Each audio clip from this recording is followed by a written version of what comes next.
Saatnya Anda mendengarkan berproses menuju kesejatian diri bersama pemikir spiritual Siwo Agus Hidayat.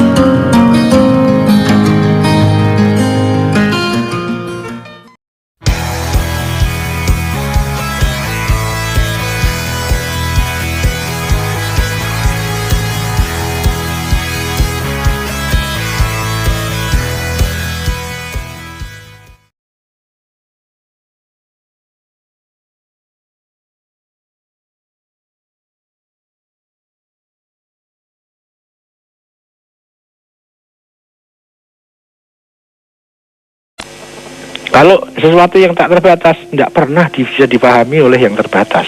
Pakai apa? Oh, kita terbatas kok bisa memahami yang tak terbatas. Nah, kita memahami tapi sejauh kapasitas kita. Makanya dalam teori tauhid itu kan paling tidak dibagi menjadi dua, ada tauhid zat, ada tauhid sifat. Nah, tauhid zat ya itu untuk mengesahkan Tuhan, bahwa zat Tuhan itu esa. Esa bukan eka ya. Esa itu satu, bukan kesatuan. Kita bisa memahami itu hanya yang kesatuan. Yang satu tidak pernah bisa memahami. Kenapa? Yang satu itu ya hanya satu itu. Tidak ada lainnya, tidak ada yang mirip, apalagi sama. Ya. Dan itulah yang disebut sebagai kesempurnaan. Kalau kesatuan bukan satu, itu pasti tidak sempurna. Kenapa? Karena butuh penyatu. Setiap kesatuan itu pasti di dalamnya ada perbedaan, ada unsur-unsur, ada bagian-bagian, ya. Ada esensi-esensi. Nah, kalau kesatuan dia tidak bisa menjadi satu kecuali disatukan. Nah, itu kesatuan, ya.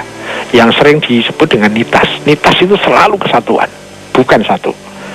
Mau trinitas, mau 10 nitas, mau 99 nitas, itu semua pasti kesatuan, bukan satu. Nah, tauhid zat itu tauhid tentang keesaan Tuhan itu. Siapa yang bisa memahami? Tidak akan bisa. Tidak ada yang bisa memahami kecuali dirinya. Siapa? Ya Tuhan itu sendiri. Yang bisa memahami Tuhan secara tuntas, secara keseluruhan, secara mutlak, secara apa adanya dia, ya hanya dia. Nah, karena kita tidak pernah memahami yang tunggal, yang satu-satunya, yang tak terbatas, sementara kita semua terbatas, maka kemudian kita diajari dengan tauhid sifat, bahwa kesempurnaan itu relevan dengan sifat ini, sifat ini, sifat ini. Nah, ada yang menformulakan untuk mudah dipahami, ada ajaran namanya sifat 20. Ya, oh, itu terkenal kan di masyarakat Muslim Indonesia. Itu yang sifat 20. Namun apakah hanya 20? Tidak. Itu hanya bentuk formula saja untuk mempermudah kita belajar tauhid sifat. Tapi intinya bahwa tauhid sifat itu mengajari kita agar mengenal kesempurnaan. Apa sih kesempurnaan itu? Kesempurnaan itu yang dia pasti pandai. Pandainya sampai top sempurna. Nah, kemudian apa misalnya? Misalnya dia adil. Adil yang seperti apa? Adil yang top sempurna. Pasti ketemu di titik yang sama antara kepandaian dengan keadilan. Kalau kepandaian itu sempurna, keadilan itu sempurna, maka ada di satu titik. Nah, di mana? Ya di tauhid zat itu. Gitu. Maka ada yang disebut dengan sifat wajib, ya. Ada juga sifat mustahil. Sifat mustahil itu semua yang tidak relevan dengan kesempurnaan, yang kontradiktif dengan kesempurnaan itu disebut sifat mustahil. Contohnya apa? Bodoh. Bodoh itu adalah sifat mustahilnya kalau dikaitkan dengan zat Tuhan. Bodoh, zolim misalnya, zolim. Nah, itu juga kontradiktif, jadi tidak mendukung kesempurnaan. Maka disebut sebagai sifat-sifat mustahil, gitu kan. Nah, sifat-sifat yang harus ada itu semua yang mendukung kesempurnaan. Contohnya apa? Ya, pandai, adil, pengasih, penyayang, pemaaf, dan seterusnya. Namun, yang saya dulu terjebak dalam memahami tauhid sifat itu seakan-akan tauhid sifat itu, ya, itu kita eksistensikan. Jadi dia itu eksis di dalam zat. Nah, itu yang saya terjebak di situ. Sehingga seakan-akan Tuhan itu dalam zatnya itu ada bagian-bagian. Ada Ar-Rahman, Ar-Rahim, Al-Ghafur, As-Salam, As-Sabur, dan seterusnya. Nah itu kan nanti jadi kesatuan, bukan satu Tuhan gitu. Nah dulu terjebak saya lama sekali. Baru akhirnya bergulir, berproses sampai kepada satu pemahaman yang kemudian saya tak lagi terjebak dengan tauhid sifat.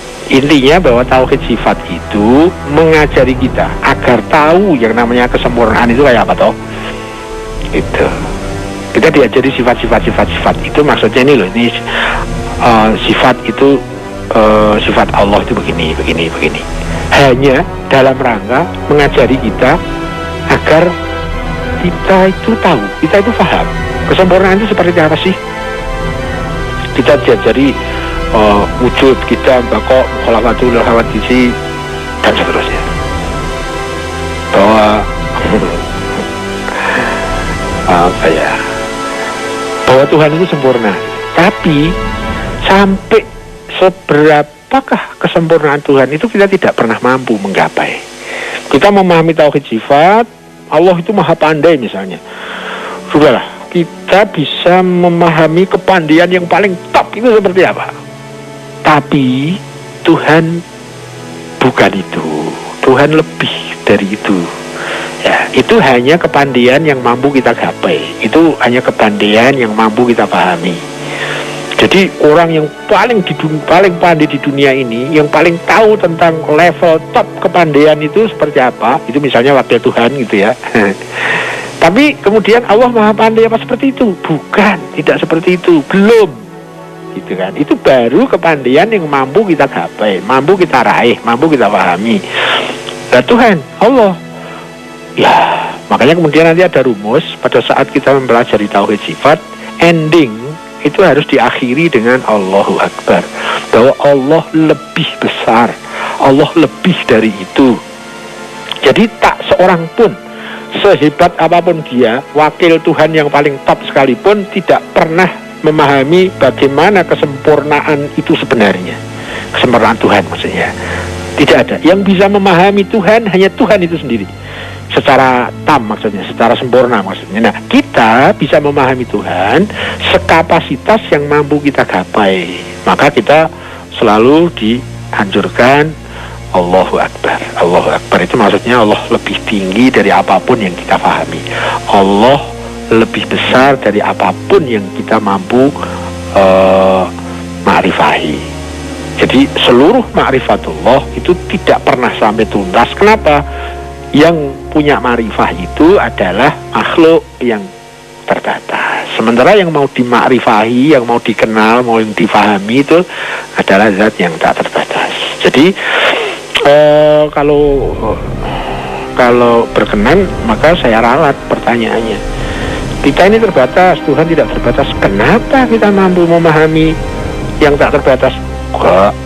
Jadi pertanyaannya bukan kenapa, sebatas mana kita mampu memahami ketidakterbatasan Allah, gitu. Jadi Tuhan yang tak terbatas tidak pernah bisa dipahami oleh siapapun, oleh makhluk manapun. Kenapa? Karena Tuhan tak terbatas dan makhluknya terbatas. Kita bisa memahami yang tak terbatas itu bisa sekapasitas kita.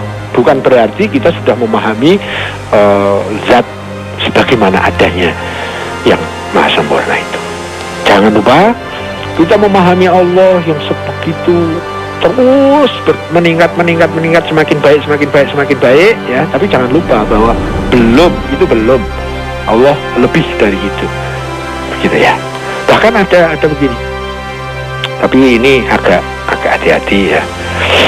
Saya punya kalimat begini: semakin seseorang itu ma'rifah kepada Allah, semakin seseorang itu faham terhadap Allah, semakin seseorang itu dekat kepada Allah, semakin dia merasa tidak tahu tentang Allah. Contoh praktis begini. Dulu saya punya anak kecil, anak yang pertama itu suka usil menanyakan tentang Tuhan.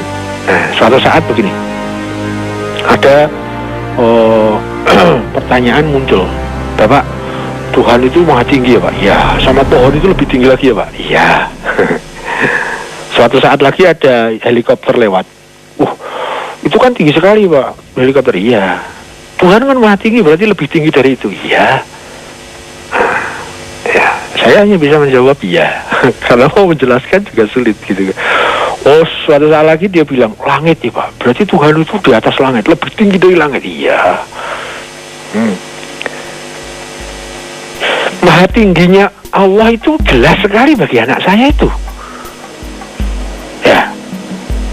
Tapi semakin anak itu dewasa, semakin dia belajar tauhid, nah semakin dia tidak bisa lagi mengatakan bahwa Tuhan Maha Tinggi itu berarti di atas langit. Karena itu masih pada dimensi ruang kan. Sementara Tuhan tidak dibatasi oleh ruang. Nah berarti semakin kabur kan. Waktu kecil dia merasa sangat jelas Tuhan itu maha tinggi, berarti di atas langit. Jelas dia memahami tentang Tuhan. Nah, jelas tapi salah. Itu cuma bukan salah sih, keliru karena memang dia belum mampu. Semakin mempelajari tauhid, saya sekarang yang tentu lebih pandai dalam hal ini ketimbang anak saya tadi. Tapi bagi saya semakin tidak tahu tentang Tuhan. Ya, semakin tahunya tentang Tuhan, maka semakin tidak tahu. Hati-hati kalimat ini riskan. Jadi harus hati-hati memahami kalimat ini. Orang yang paling tahu tentang Tuhan adalah yang paling tidak tahu tentang Tuhan. Kenapa? Kalau kita itu masih punya, oh Tuhan itu seperti begini, pandai begini, ya, ada kan? Ada imajinasi yang ada di diri kita kan? Bahwa Tuhan itu begini. Nanti semakin kita mengenal Tuhan, kita akan semakin bisa mengatakan bahwa ini semua pasti bukan, karena Tuhan tidak seperti apapun, gitu kan?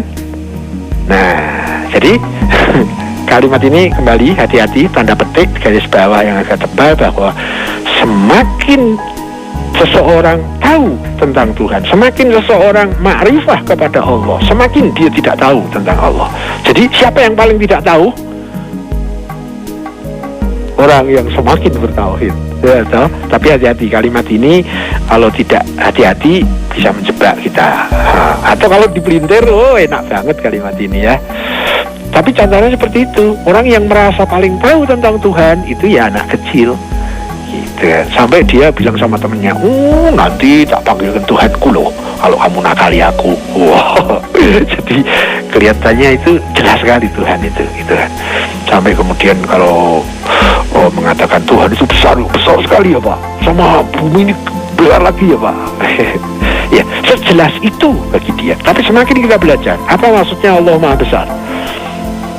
Gak bisa kalau kemudian lebih besar dari bumi, itu masih pada dimensi ruang kan, dimensi tempat, dimensi bendawi, dimensi physically.